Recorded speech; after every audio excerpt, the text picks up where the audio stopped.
Fala pessoal, tudo bem? Estamos aqui com mais um episódio, aqui diretamente do HJ23, HJ Conference. E agora eu tô com dois grandes amigos meus aqui, o Fábio Adriel Beckert, que é, além de meu amigo de longa data, meu sócio também no FlyBI, né? Então é o cara por trás dos códigos, né? E Marcos Moreto, que é um vizinho lá do Pollen, né? Com muitos projetos e trabalha com várias linguagens e várias tecnologias. E o objetivo agora é a gente falar um pouco sobre esse mundo de inteligência artificial que está em voga agora, né? Então, está se falando mais agora, mas é algo que já é bem de bastante tempo. E também desmistificar um pouco disso, porque a gente vê hoje muito essa confusão entre o que é inteligência artificial, o que é um algoritmo, né, padronizado que responde o que ele já está predisposto para responder, né? E aí a expertise dos dois, né, o Marcos com essa bagagem, né, de inteligência artificial, de grandes projetos, também da faculdade, né, da docência, né? E o Fábio, né, que é um cara que é um lunático aí por tecnologia, por coisas novas e o dia inteiro, cara, eu sempre falo que o Fábio é só tu falar para ele, ó, não dá para fazer alguma coisa, e daí ele vai lá e resolve. Então, e é um cara que tá muito, ultimamente, trabalhando muito com RPA, né, RPA, que são os robôs, né, de automação. Então, eu já largo aqui para vocês, né, para falar um pouco sobre cada um de vocês aí, e depois responder também qual que é a grande diferença, qual que é a principal diferença entre RPA, linguagem de máquina, o algoritmo, né, e o que é a inteligência artificial. Moreto, tá contigo. Top, legal. Antes de qualquer coisa, só falar um detalhezinho que o Rodrigo puxou aí na fala dele, né, sobre a inteligência artificial que está em alta agora, né, mas lá na década de 60 foi abandonada. Né, historicamente foi abandonado porque não servia para nada. Olha aí, ó. E hoje a gente sabe que tem um salto tecnológico absurdo, né?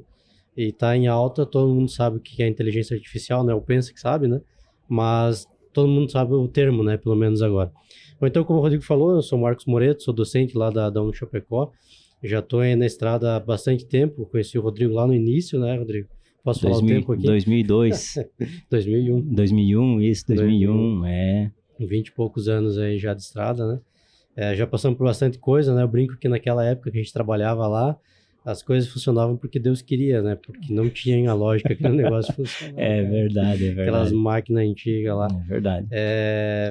E aí de lá para cá, então, eu acabei indo para programação, né? E aí depois para docência, e na docência as coisas fluíram um pouco mais, porque dava aula de várias coisas ao mesmo tempo. E aí precisava buscar a informação, buscar a tecnologia, buscar o conhecimento para isso. E aí, ao passar dos anos, aí foi meio que natural abrir a empresa e começar a trabalhar, né, desenvolvendo coisas e projetos. E hoje tem vários projetos lá, né? Hoje tem um time também bem bacana trabalhando com a gente. Inclusive, nessa linha de inteligência artificial, a gente tem lá o Giancarlo, que é PhD nessa área, né? E foi um cara que ensinou bastante também para nós lá desde que ele veio. Então temos essa bagagem aí, tanto do desenvolvimento de sistemas, né, quanto essa parte de inteligência artificial, que a gente acaba usando no dia a dia, né? Então tem alguns projetos na empresa hoje que usam inteligência artificial. Legal. E o troço não é tão simples assim quanto parece, né? Então, quando você fala hoje, né, e o Fábio também deve conhecer bem dessa parte aí, quando você fala do ChatGPT, ninguém fala os milhões que os caras gastaram para fazer, né? E aí todo mundo acha que é uma coisa muito trivial, que você pode colocar qualquer coisa lá que vai funcionar e vai dar a resposta certa. Mas na verdade não é, né? Porque não é esse o objetivo. Então, qualquer inteligência artificial, não vejo nenhuma hoje que tenha 100% de assertividade no que ela faz, né? Por quê? Porque ela não é um algoritmo único, né? Então, ela se molda de acordo com o cenário que ela está recebendo. Mas, enfim, né? Vou esgotar agora aqui, deixar você falar com o Fábio. Vamos conversando e vamos discorrendo nesse assunto. Fábio, se apresenta aí e fala um pouquinho sobre você. Sou o Fábio Adriel Beckert, como o Rodrigo falou, sou sócio dele no projeto FlyBI, né? Sou empreendedor no FBA Digital, empresa de tecnologia e desenvolvimento. E hoje vamos falar aí um pouco de RPA, né? Então, robô de automação, processo de automação robótica. E realmente o pessoal imagina, como o Moreto falou, que a inteligência artificial simplesmente você vai lá, joga as perguntas, ela traz as respostas, né? Até também a questão de automação robótica. O pessoal acredita que você simplesmente grava um vídeo e o robô vai lá e aprende como fazer e começa a fazer sozinho, né? Então, mas assim, o caminho entre você automatizar um processo e incluir inteligência artificial nesse processo e você simplesmente automatizar um processo usando rotinas bem definidas, né? É um caminho bem longo e no geral, a automação robótica, ela é muito mais algorítmica mesmo, né? Então, muito mais você pegar dados de um sistema ou usam bastante em português raspagem, né? Então, porque hoje quando se fala de automação robótica, o pessoal fala muito de crawler, né? Então, são softwares que entram em páginas da web, obtêm esses dados e aí eles vão alimentando um banco de dados e depois você faz análise em cima desse banco de dados. Então, ela vai desde você só fazer análise de informações que estão disponíveis na web para gerar um banco de dados com conhecimento que você pode gerar depois disso, até você mesmo fazer a busca de dados em sistemas legados e fazer o input desses dados em sistemas mais atuais. Então, hoje se fala muito em API de integração de informações com softwares, mas geralmente médias e grandes empresas, elas têm muito software legado. Então, às vezes, começa a ficar oneroso você ter que alimentar N sistemas, e porque aquele sistema simplesmente ele é um sistema legado, você tem que manter ele.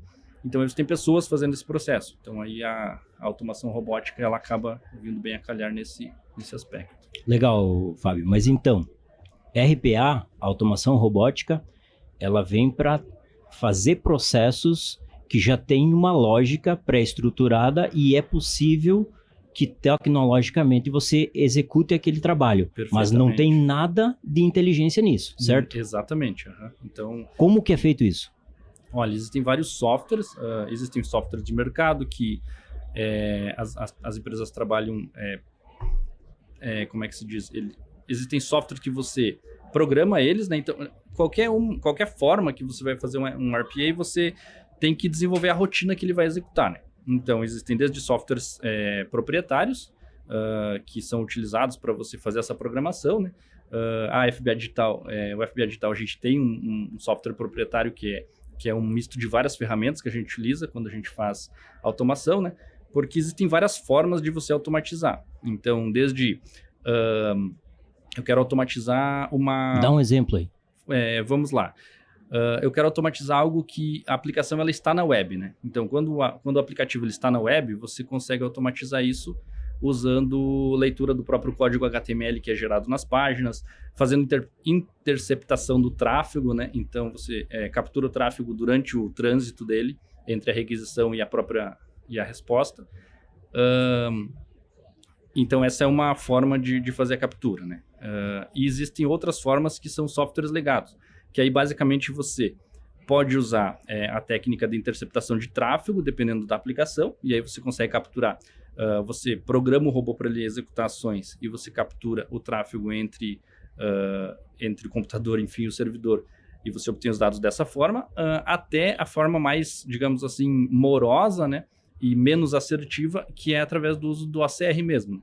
Então, literalmente você construir um robô que ele lê literalmente, ele tira como se fosse prints da tela, né? E aí ele encontra os elementos por comparação, os elementos tipo, esse botão aqui é essa imagem. Então, ele procura por similaridade, uma imagem que você pré-salvou, e aí você define, se essa imagem foi até X% igual a esta outra imagem, então esse é o botão que eu estou buscando. E aí ele vai lá e faz a ação, e aí em determinados campos você vai ter o campo de texto, né? As informações que você quer capturar. E aí você recorta, digamos, aquele pedaço de trecho de tela, e aí joga para o algoritmo de OCR, que é a conversão de imagem para texto, né? E aí você tem o texto sendo extraído, né? Então veja que tem uma ampla gama de ferramentas que podem e devem ser usadas para você conseguir gerar uma automação, né? E conseguir aí fazer de fato o que precisaria ser feito de acordo com o contexto de cada automação que precisa ser elaborada. Então a diferença é só na agilidade, na rapidez que a máquina faz. Que aí você não Uhum. tem um colaborador, uma pessoa fazendo aquilo, e você cria uma estrutura, uma rotina, né? Que é feita circularmente.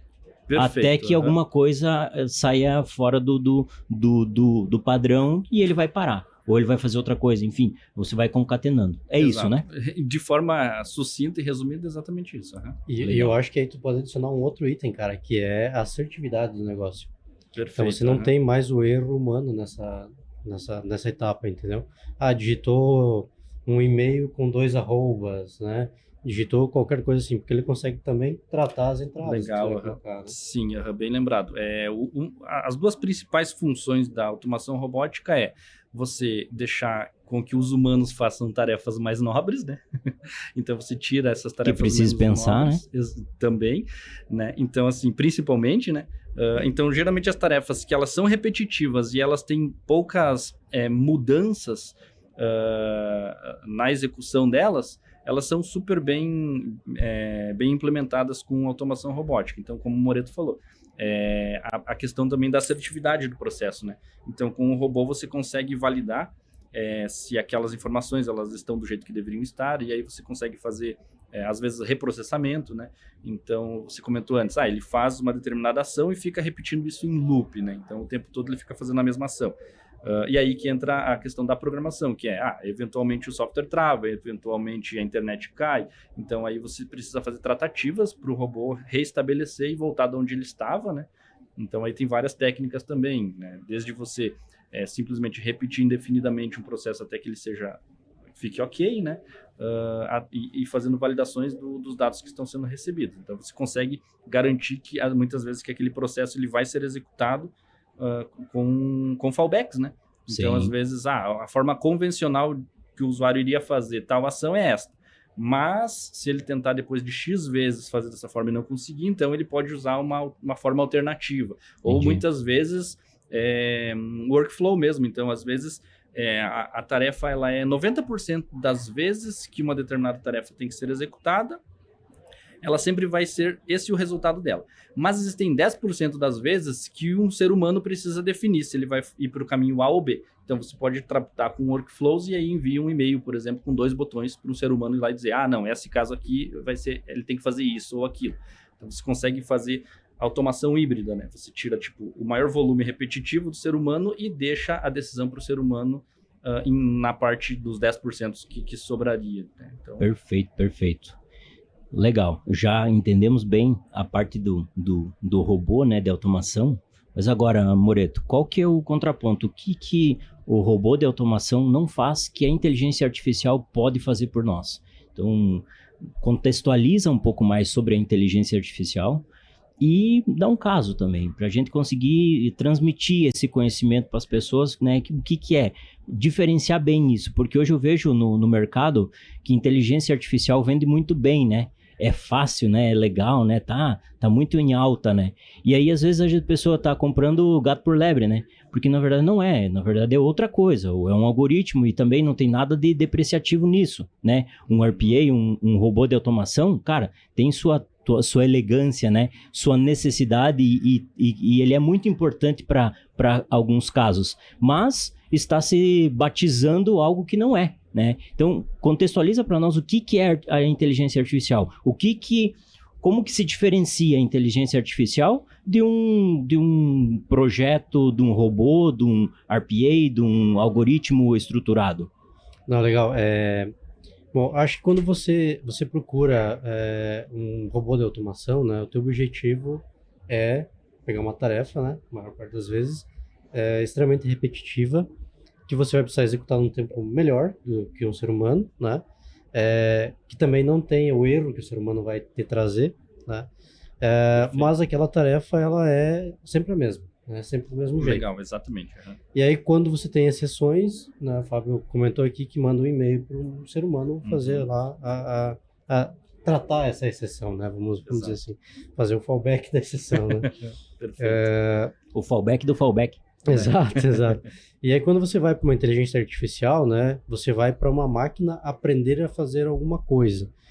Por que você vai pensar nisso, né? Porque existem pontos em que você não consegue tratar eventualmente, ou até consegue, mas seria muito trabalhoso tratar com um algoritmo fixo. São muitas variáveis. São muitas variáveis. E são muitas variáveis se correlacionando. Né? Então, por exemplo, nós tivemos um caso em que... Estou tentando escolher o exemplo agora só aqui, né? Mas para que fique mais claro. Mas a gente teve um caso no doutorado lá, quando eu estava fazendo ele, que era para dizer das partículas que tinham na estratosfera se iam virar gelo ou não. Cara, tu imagina pegar um algoritmo, fazer um robô que trate isso. Cara, se é uma variável, beleza. Mas tinha 256 colunas de variáveis. Então, nem um ser humano consegue olhar tudo aquilo e dizer qual é a variável que vai dizer que aquilo lá vai virar gelo ou não. Então, qual que é o objetivo? Foi se coletado todas as informações, e esse é o ponto principal da inteligência artificial, que é a coleta de dados, é o que a gente chama de dataset, né? Que é onde a gente vai ter todas as informações, e quando a gente usar um aprendizado de máquina supervisionado, o target, que é o alvo, né? Então eu vou ter lá 256 colunas, e a última vai me dizer, isso aqui virou gelo, isso aqui não virou gelo, isso aqui virou gelo, não virou gelo. Né? Só isso. E aí toda a parte de algoritmo, você vai buscar, através de um scikit-learn, alguma coisa assim, algoritmos consolidados de inteligência artificial, que já existem vários no mercado aí também, e você vai treinar o teu dataset. Ou mas que nenhum tem 100% de efetividade. Não tem porque dentro dessas variáveis, né, você tinha partícula que tinha algumas variáveis e virava gelo. E uma outra com as mesmas variáveis e não. Tá? Então esses são casos, ou foi um erro de coleta da informação, ou de fato aquilo existe na natureza, entende? E aí o que vai acontecer? A inteligência artificial ela vai conseguir tratar esses pontos, né? E vai te dizer se sim ou se não, mas ela vai te dar uma resposta. Ou vira gelo ou não vira gelo, ponto, né? E aí vão existir outros casos ainda que não foram mapeados, né? Então eu tenho um dataset. Coletou onde? Coletei em Chapecó, aquele dataset, né? Na estratosfera de Chapecó. E aí eu tô rodando o modelo lá no Alasca. Cara, com certeza a gente vai ter variáveis diferentes lá. E a inteligência artificial tem que ser capaz de interpretar aquela informação e te entregar um resultado. Mas ela pode errar. Sim. Porque ela nunca viu aquilo antes. Então, uma inteligência artificial que te retorna 100% de acerto no teu teste, no teu treinamento, é porque ela teve um overfitting. Ou seja, ela aprendeu demais sobre aquele teu dataset. Aprendeu tudo. E ela decorou. Sim. Então, ela não aprendeu. Ela guardou na memória todos os pontos. E aí, quando ela for ser tratada para um caso que ela não viu ainda, ela não vai saber de nada. Então, o objetivo da IA, né, é com que a gente tenha casos diferentes, nunca vistos antes, sendo tratados por uma máquina. Esse é o objetivo final do negócio. É bonito, ele vai trazer não sei o que lá, vai trazer o dado, por exemplo, o caso que a gente tem lá na empresa, vai trazer qual o melhor híbrido para uma região do Brasil. É bonito, é legal, mas se ela não tiver informação, não vai trazer, né? E ela vai poder errar. Então, daqui a pouco, se a gente tiver outras informações aí erradas, ele vai te direcionar para um ponto e tá errado, porque ela não vai saber, né? Diferentemente de um algoritmo em que você construiu ele para aquilo. Ou ele está dentro daquele know-how dele, ou está fora. No caso da IA, não. Chegou alguma coisa fora, a gente vai responder. É igual o nego velho, né? Responde sempre, sabe né? de tudo, né? Sabe de tudo. A IA é isso aí. Pode errar, mas vai responder. Vai responder. Porque aí, então, basicamente, a IA, para ela ter uma assertividade maior, depende da base de conhecimento que ela tem, certo? O dataset dela, que é basicamente o que ela já aprendeu com o histórico. Mas ela não vai criar nada novo, ela vai sempre se basear no padrão que ela já tem. Cara, eu aprendi que quando a temperatura estiver em tanto e a umidade estiver em tanto, a probabilidade de chuva é tanto. Então, se eu largar esses dados lá, ela vai me dizer linha a linha, aqui chove, aqui não chove, aqui chove, aqui não chove, aqui chove, aqui não chove, com base nos históricos que eu já tive dentro da minha base. Mas pode ser que eu tenha um caso lá na minha base que, cara, não tinha nada, umidade zero e choveu. Cara, alguma coisa aconteceu. vai ser uma anomalia dentro da base de informações e pode acontecer de novo. Aconteceu uma vez, é uma probabilidade menor, mas pode acontecer de novo. Então, ela não vai acertar sempre, ela vai sempre se basear no que já tem histórico, né, do que já tem de base, né? Então, é isso, né, Moreto? Cara, muito boa a tua colocação aí, porque às vezes as pessoas falam, o próprio ChatGPT, ele tá aprendendo com a gente. Cara, ele não está aprendendo com vocês. Ele está coletando informação. Tá coletando. O que é diferente de aprender, né? Então, ele não é um organismo vivo. Não é uma Skynet lá do Exterminador do Futuro, né, cara? Não é o... Não é ainda, né? Então, o que vai acontecer? A gente vai ter que coletar informação. Ela foi treinada. Qual que é o objetivo de treinar? Deixar ela rápida para responder depois. Então, ela vai ser extraída de lá e ela vai responder, basicamente. Depois que eu tenho mais informações, aí sim, eu vou pegar aquela base nova, vou retreinar aquela rede neural, né? E vou pegar a nova rede neural e vou colocar a trabalhar. Então, ou seja, ela não está aprendendo enquanto você está falando com ela. Isso é mito, isso não existe. Tá? O próprio ChatGPT, como é que ele foi treinado, cara? Foram contratadas milhões de pessoas ao redor do mundo dizendo se aquilo era verdade ou não. Respondendo. Para quê? Colocar o targetzinho no final. Perfeito. Tá? Colocou o target, treinou o cara. Aí por que tem a versão? E aí entra de novo, né? Por que tem a versão 3, a versão 4, a versão não sei o quê?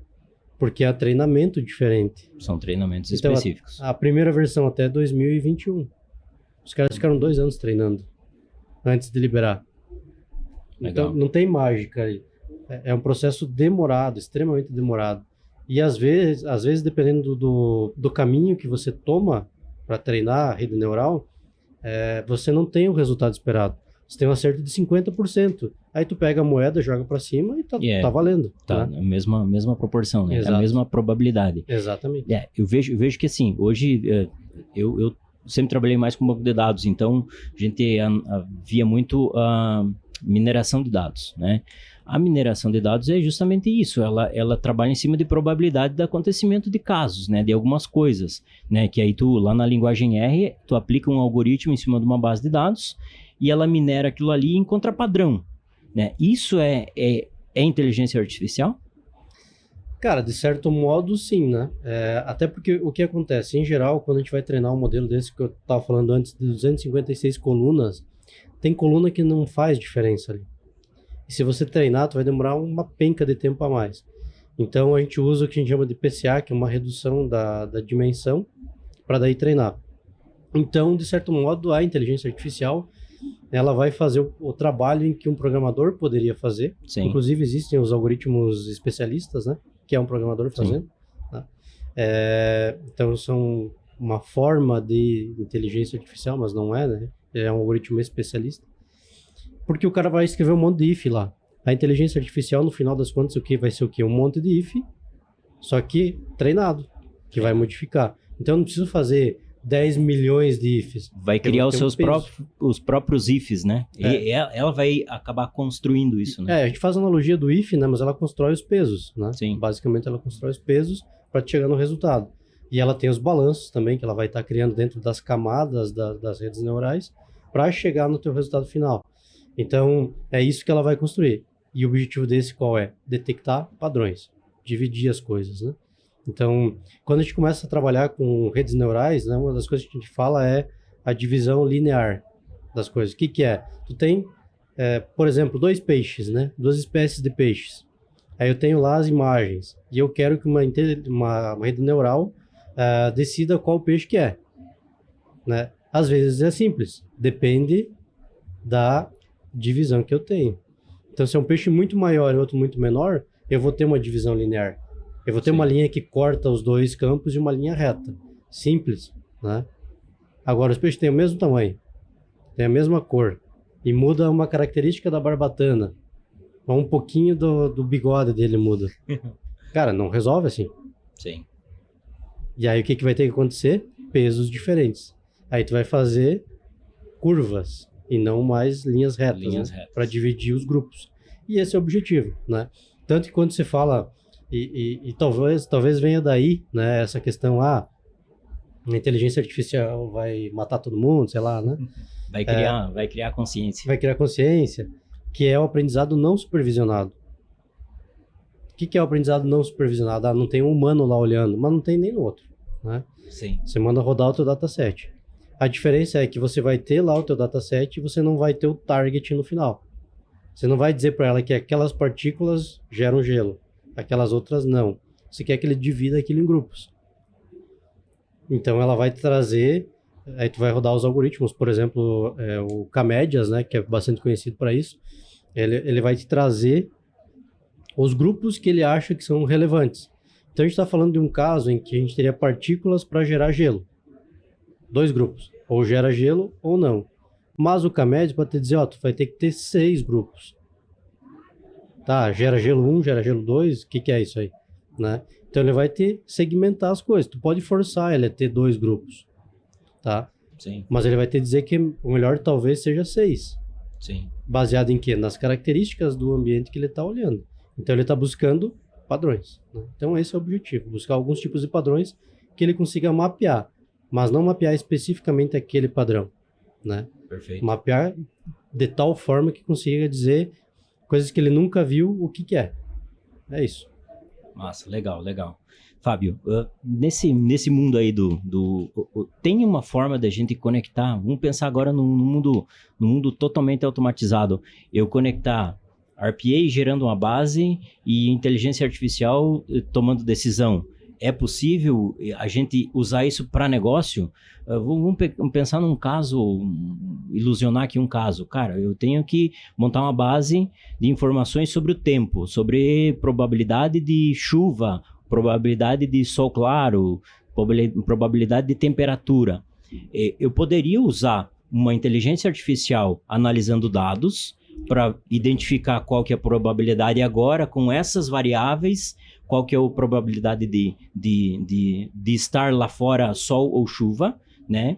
Lembrando que ela não consegue ir lá e olhar, né, e decidir como um humano, mas eu poderia, com os dados, a inteligência artificial tomar uma decisão e me dizer, não, tá chovendo, não, tá tempo nublado, tá, enfim, qual que é as probabilidades. Mas também ter esse motor gerando esses dados, né? Porque aí eu não preciso de um lançamento numa base, numa construção de base, né, de informações. Eu poderia juntar essas duas tecnologias. É possível? Sim, completamente possível. Por exemplo, depende do contexto onde o RPA vai ser aplicado. Quando a gente fala, por exemplo, de grandes empresas que querem simplesmente automatizar um determinado processo que é feito por um humano, geralmente a questão do resultado que aí atrás, ela não é um resultado binário, sim ou não, ou é isso ou é aquilo, né? Então, para esse tipo de automação, geralmente não faz muito sentido, porque você quer um resultado binário, você quer uma ação precisa, né? Você precisa de um índice de assertividade de 100%, ou é sim ou é não, né? Já na questão da inteligência artificial, ela já traz outros nuances, né? Então, um uso que faria sentido, né? Um uso legal. Por exemplo, eu monto um crawler, então eu faço um escaneamento de sites na internet. E aí eu gero uma base com todos esses dados que eu coletei. E aí eu posso usar a inteligência artificial, por exemplo, para dizer assim, eu quero que tá aqui a base de milhões de sites que foram escaneados, agora eu quero que você me diga, destes sites que eu escaneei, quais são o e-commerce? Um exemplo, né? Então, eu quero buscar sites de e-commerce porque eu posso usar esse resultado para passar para vender para algumas empresas contactarem, porque por algum motivo elas têm como público-alvo e-commerce. Então, aí você faz o quê? Você faz um treinamento com uma amostragem e você diz, esses aqui são sites de e-commerce. Agora, pega todo o resto dessa lista aqui e me diga quais desses são. Então, veja que quando você não precisa de um resultado preciso, né? Ou seja, se lá no fim eu classificar que um determinado site é e-commerce e ele não é, ok, não vai fazer diferença porque o que eu preciso é de uma massa de dados que faça sentido para mim usar aquilo para algo útil para mim, né? Ou para a empresa, enfim. Então, eu vejo que nesse aspecto, a inteligência artificial, ela faz todo sentido, porque você pegar 10 mil sites e classificar manualmente, e aí você pegar os 15 milhões de sites que tem lá e falar, agora me filtre e me diga quais desses são ou não, em contrapartida, a outra opção seria você pegar e fazer os 15 milhões manualmente, né? Então, aí a inteligência artificial, ela realmente traz um resultado bem promissor, né? E aí faz sentido, sim, existe um entrosamento ali que Legal. que gera um resultado legal. Legal. E vindo nessa linha, cara, a gente tem muito o falso negativo e o falso positivo, né, cara? Que é bem o que ele falou agora. Então, um caso que a gente fez lá foi reconhecimento de células com tecido metastático. Eu acho que é isso que fala. Não é a minha área, né? Mas era um tecido diferente. Com câncer, né? E aí, cara, a gente chegou a um acerto de 97%, sendo que o erro era dizendo que tinha câncer e não tinha. Mas aí tu entra num dilema. O que é melhor dizer? Tinha ou não tinha? Dizer que não para um cara que tem ou dizer que sim para um cara que não tem? Aí o médico vai olhar se ele tem mesmo ou não, né? Então é uma ferramenta de auxílio. De auxílio. É de diagnóstico, né, com uma interferência já com o apoio da tecnologia, né? Exato. Porque realmente isso é algo que eu acredito que tem que usar com parcimônia, né?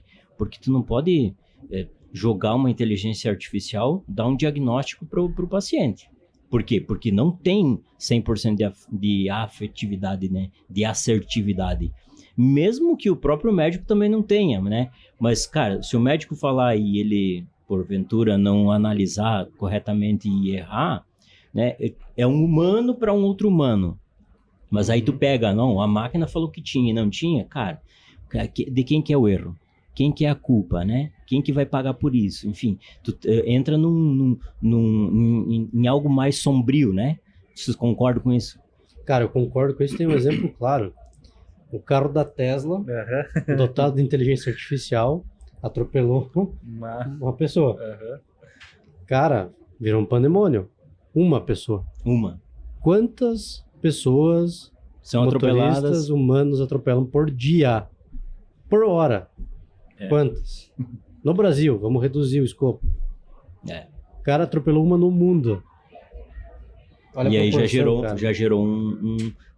porque é algo diferente, né? O diferente, o novo sempre causa mais estranheza, mais medo. As pessoas, elas não gostam da mudança, né? Então, e aí esse medo acaba que contamina, né? E as pessoas acabam se retraindo para o novo. Concordo. Tira o pé, né? Deu errado, tira o pé, porque vai matar todo mundo no trânsito, né? E aí também, analisando o caso, aí tem várias coisas do caso, né? A pessoa não atravessou na faixa de pedestre, estava atrás de um caminhão, né? Então, é coisa que uma pessoa ia atropelar também, né? Possivelmente, Mas então, vamos pegar esse caso aqui para a gente analisar. Nesse caso, o erro está onde? Está na base de dados, certo? Na base de informações que o carro da Tesla tinha até aquele momento. É igual pegar os desastres aéreos, né?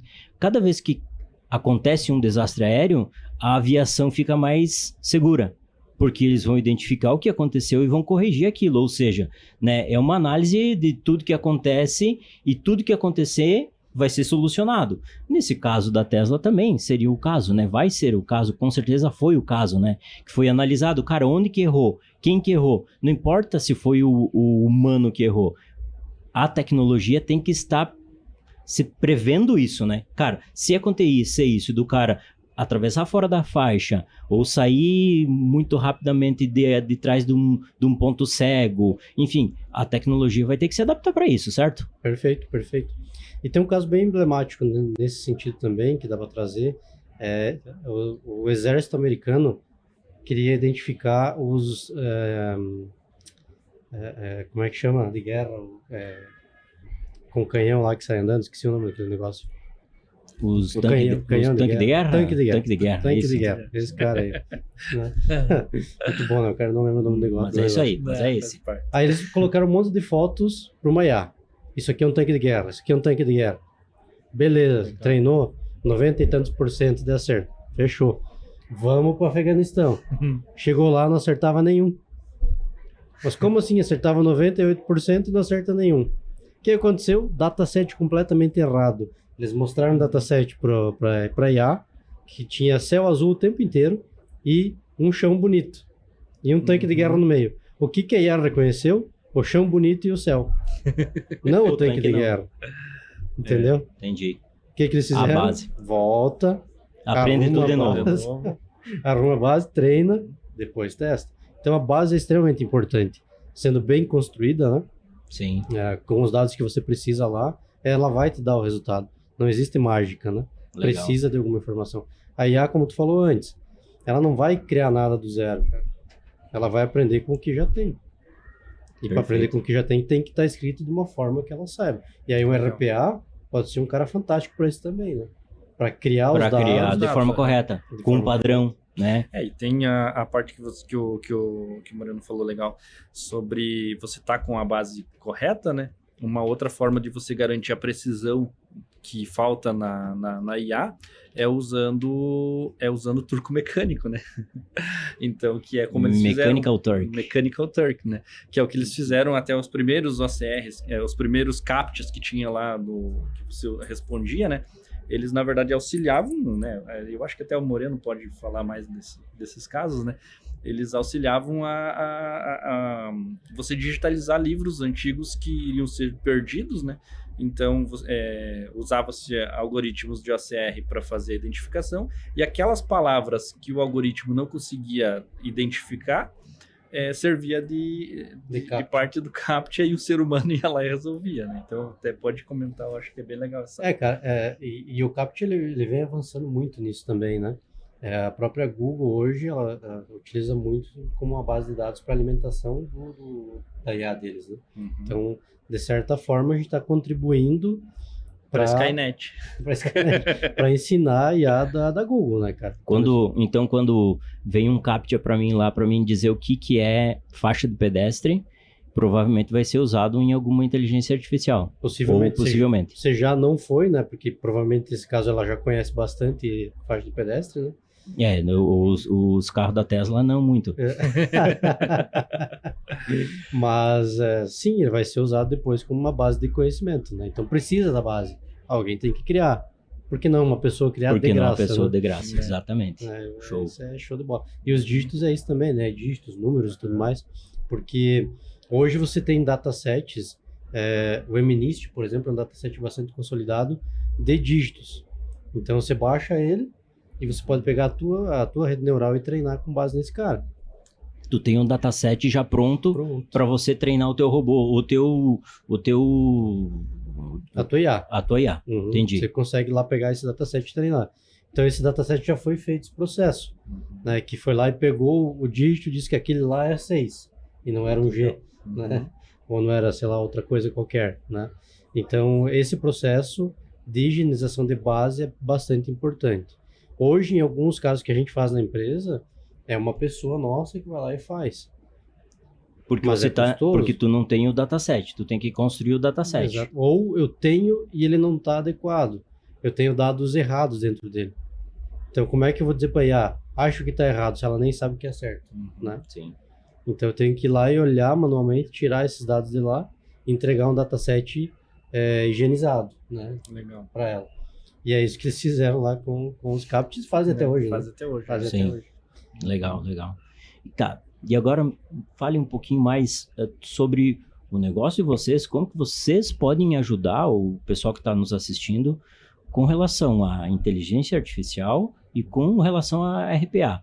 O que vocês têm hoje, que projetos que vocês estão trabalhando, como que vocês atuam, qual que é a forma de encontrar uma oportunidade nisso, né? Cara, eu tenho um problema e esse problema pode ser resolvido com robôs de automação ou com inteligência artificial. Como é que a gente faz isso? Fale um pouco para a gente entender como é que a gente vai chegar lá, Moreto, cara, eu tenho um problema. Esse problema aqui, eu acho que você consegue resolver com inteligência artificial. Não, eu tenho um problema aqui, Fábio. Eu acho que você consegue resolver com RPA. Legal. Pode ir. Boa. Eu vou falar dos cases que a gente já tem lá, né? Então, a gente tem esse case do agronegócio, em que a gente diz qual é o híbrido mais adequado para qual região. Por que falar isso, né? Muitas vezes as pessoas não conhecem, né? Mas o mercado de semente de milho, ele muda constantemente. Então, uma semente que existia há 2 anos atrás não existe mais hoje.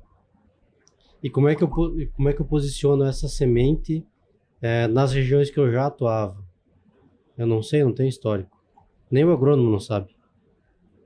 Qual que é o objetivo disso? Então, pegar com uma inteligência artificial os históricos de produtividade e tudo mais daqueles híbridos consolidados, né? Coletar as informações da árvore genealógica daquele híbrido, comparar com esse novo, e aí que tá, não vai ser igual, senão mantinha aquele, né? Sim. A IA vai ter que dizer aonde que ele vai se colocar. Então, é um problema real, do mundo real, né? Perfeito. Em que a gente não consegue colocar isso para um humano resolver, porque ele não sabe resolver isso, mas que a IA tem uma grande chance de resolver, porque ela vai olhar para coisas que o humano não vai olhar. Perfeito. Mas Ela sempre vai olhar para as mesmas coisas. Ela sempre vai fazer o checklist completo e ela vai aprender com as novas entradas. exatamente. É isso. Então, esse é um caso que a gente tem lá. Mas a gente teve que construir um aplicativo que ia coletar as informações por 2 ou 3 anos, porque eles não tinham as informações. Ou gerar um histórico. Ou gerar um histórico, mas aí estava bagunçado e tal, enfim. Fazer uma higienização de dados, que é o que tu falou ali. Exato. Limpar a base, dar um data quality, Uhum. juntar essa base para montar o dataset. Exatamente.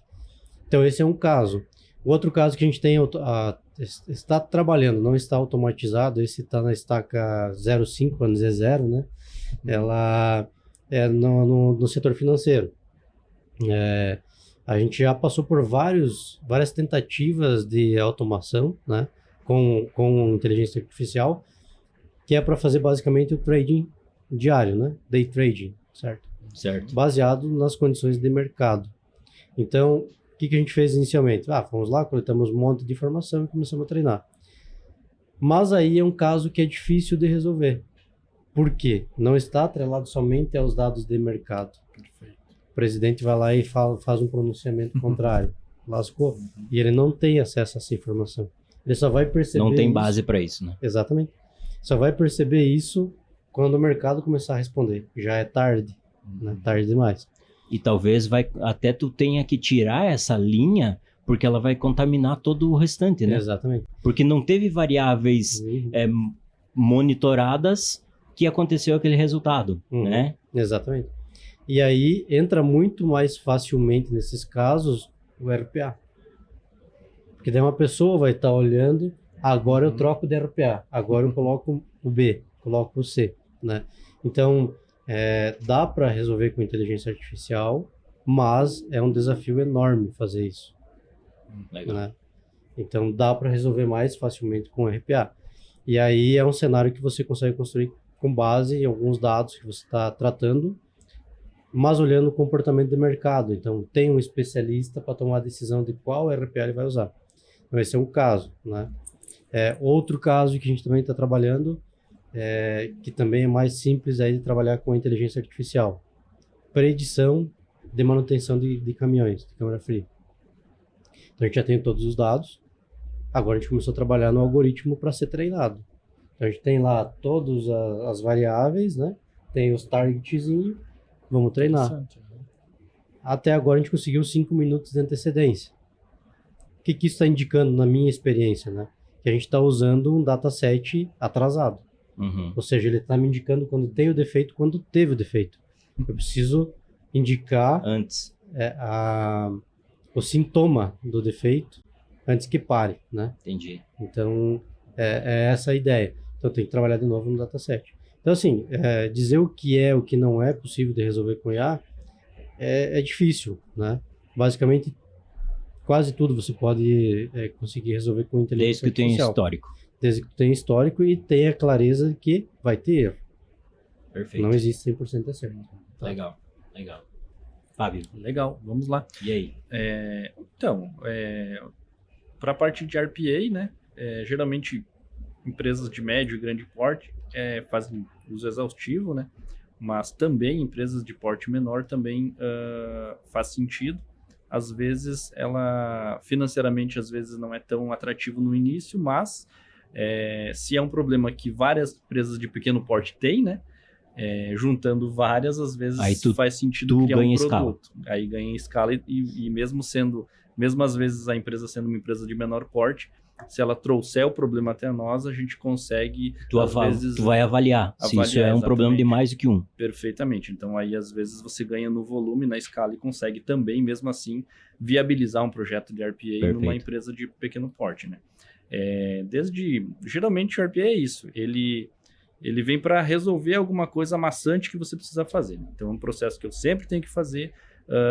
Um dos lugares onde ele se encaixa muito bem é onde eu preciso fazer aquele processo e eu tenho um tempo para realizar esse processo, e às vezes a empresa ela não trabalha 24/7, né? Então, eu consigo fazer esse processo no meu horário comercial, e quando eu estou fora do horário comercial eu acabo não cumprindo o meu SLA, porque eu precisaria fazer aquele processo e eu não consigo fazer. Então também é uma outra situação onde se encaixa bem, né? E é fácil, é só entrar no nosso site, fbadigital.com, né? Fala lá, fale conosco lá, né? Chama a gente no WhatsApp lá, faz uma ligação e a gente entra em contato, faz uma videochamada e entende. Resolve. Esse aí é o famoso low code. Deixa que eles escrevem o código. Isso aí. Low code total, né? Perfeito, assim, cara. Legal. Que bom falar com vocês aí. Agradeço muito pela disponibilidade de vocês dois, que são dois caras que eu admiro muito, que eu tenho um respeito enorme, tá? Tem um conhecimento incrível, e deixem os contatos de vocês aí, arroba, telefone, enfim, como é que acha vocês, Sinal de Fumaça, enfim, fala aí, Moreto. Cara, antes de mais nada também agradecer, né, Rodrigo, eu acho que foi uma grata satisfação aí da vida, ter reencontrar lá no Pollen de novo, né, verdade. Muito bom isso, cara. Fazia tempo que a gente não tinha mais contato, né, então é uma amizade de muito tempo Pra achar a gente, cara, ou pode ir no Pollen, tomar um chimarrão lá com o Rodrigo e depois um café com a gente. Daí eu apresento, né, o Moreto lá. Isso aí. Ou dimo.com.br, né? E o Instagram, eu acho que é @dimosoluções. Eu também acho que é. Eu acho que é esse. Tá. Né? Não lembro mais. Mas qualquer coisa chama nós que a gente passa o contato do Moreto aí. E Dimo.com.br tá funcionando lá, então tá tudo certo. Site novo, inclusive, mas, olha aí. Cara nova lá no Pollen, site novo. Sim, né? eu vi lá, ficou top. Legal, próximo de vocês, né? Vamos, daqui a pouco. Já desenhou lá? Não? Ainda não. Tá no projeto. Tá no roadmap. O pessoal pega no meu pé, né? Que fala muito roadmap. Tá lá também. Tá tudo lá. Show de bola. Obrigado também aí pelo tempo, cara. Massa pra falar com vocês aí. Valeu.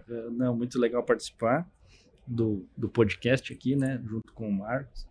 A gente se conhece de muito tempo também, né? Senai. Lá do Senai ainda, né? Lá do Senai. Rodrigo, a gente... Desde a época de tocar flauta junto, né? Flauta transversal, a gente foi músico, né? Agora a gente tá aposentado, tá né? mais aposentado, né? Fomos músicos. E para contactar a gente, né? É bem fácil, fbadigital.com, né? Clica lá em contato e aí tem os canais de comunicação lá, né? Fica bem fácil. Pode chamar, a gente faz uma videochamada, conhece vocês e... Show. Sempre a gente vai encontrar uma solução. Cara. Eu sempre falo, cara, em tecnologia a gente só tem 3 variáveis. A primeira é a lógica, né? Que aí, se tiver lógica, aí tu vai para as outras 2. E as outras 2, elas são diretamente proporcionais, que é tempo e dinheiro. Perfeito. Conforme você tem mais dinheiro, nós vamos precisar menos tempo, né? Conforme tu tiver menos dinheiro, nós vamos precisar mais tempo. Cara, natural. Então, lógica, tempo e dinheiro são as 3 variáveis que a gente tem em tecnologia. Boa. Show. Vou usar isso aí. Posso plagiar? Pode. Tá liberado. Beleza? Legal, obrigado, pessoal. Um abraço aí. E logo mais voltamos.